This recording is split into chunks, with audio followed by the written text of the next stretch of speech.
Malawi's government is demanding the astonishing sum of $309 billion in unpaid taxes and royalties from a US-based gemstone company for rubies exported from the South African state over the last 10 years.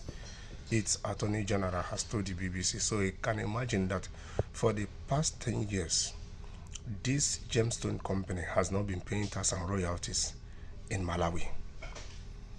Columbia Gem House, a family-owned business which says that it upholds fair trade practices, dismissed the claim as baseless and defamatory.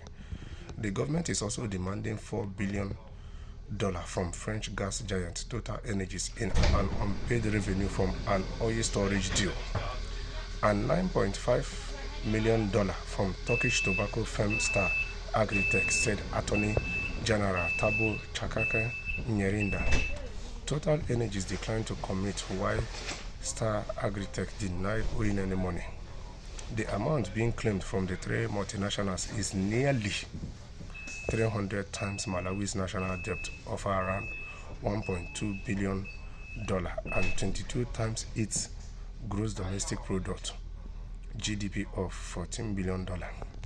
So, you see, I'm very, very happy that most African countries are beginning to open their eyes. They are beginning to understand what is happening, and they are beginning to ask these foreign companies uncomfortable questions, holding them accountable.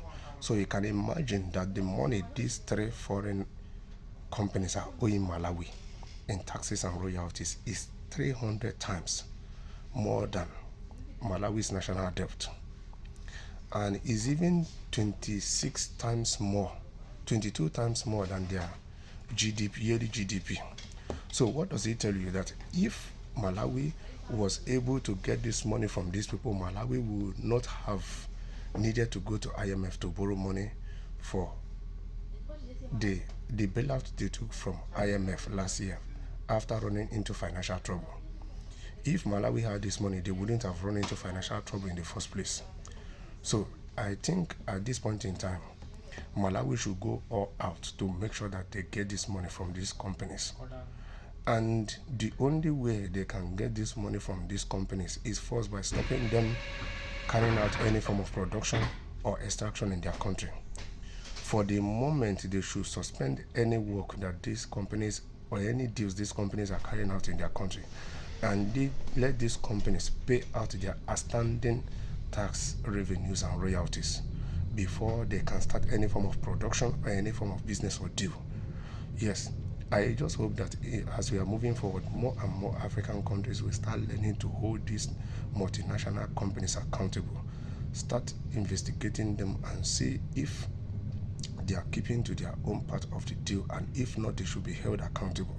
Because what most of these multinational companies are doing in Africa, an African company cannot even dare to do that in the West here, not to talk of in the essence of withholding tax revenues and royalties from a country for 10 good years, a decade. So Malawi should go all out to get their money. It is their money, because if they get their money and they rechannel it back into their country, is going to reposition and rechannel Malawi on the path of success, and it is going to do a whole lot of transformation in Malawi as a country.